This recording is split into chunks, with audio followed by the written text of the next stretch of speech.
काफ़ी लतीफ़ी साईं जी उस्ताद गुलज़ार खान भी ॻायल काफ़ी पेश मदा करें। फ़कीर साईं फरमाइश आहे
बेहद करा बंदगी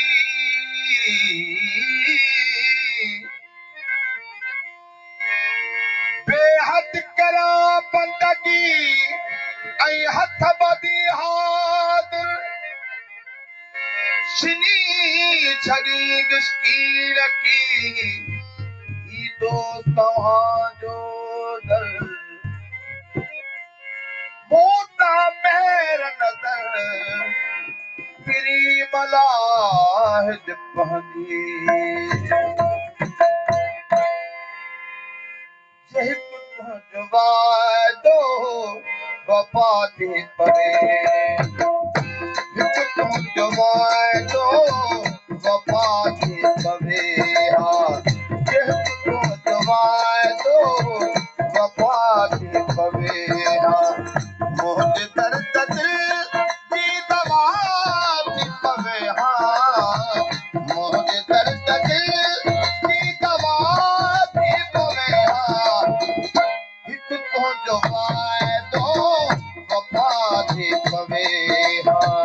हिकु तुंहिंजो वाइदो वफ़ा थी पवे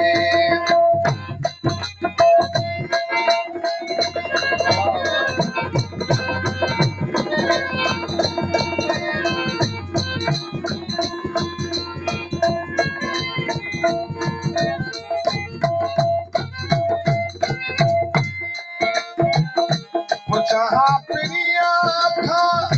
कहीं खता गई जहाँ प्रिया था वो कहीं खता गई मगर ही अभी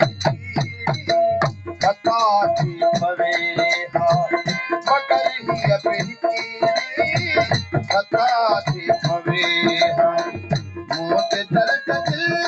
की दवा थी पवे हा तुंहिंजो वाइदो वफ़ा थी पवे हा तुंहिंजो वाइदो वफ़ा थी पवे हा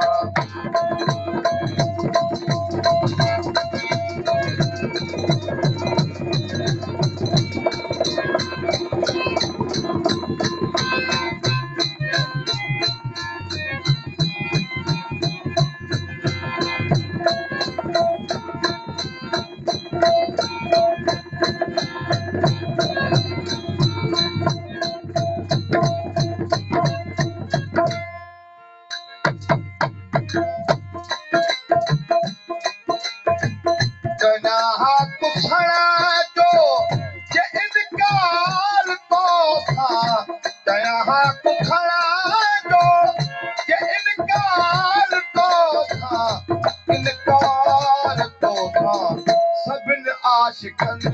जी गिला थी पवे हा सभिनि आशिक़नि जी गिला थी पवे हा मुंहिंजे दर्द जी दवा थी पवे हा मुंहिंजे दर्द जी दवा थी पवे हा हिकु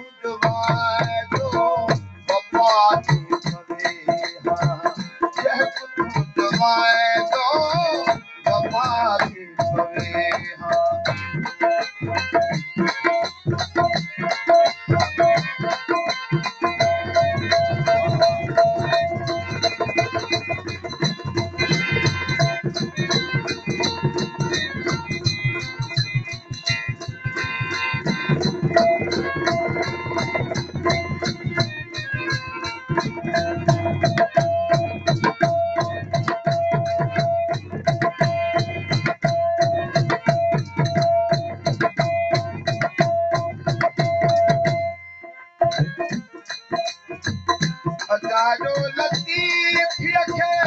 सोना संभालो अजाजो लतीफ़ खे सोना संभालो सोना संभालो अज कुझ अमाता सदा थी पवे हा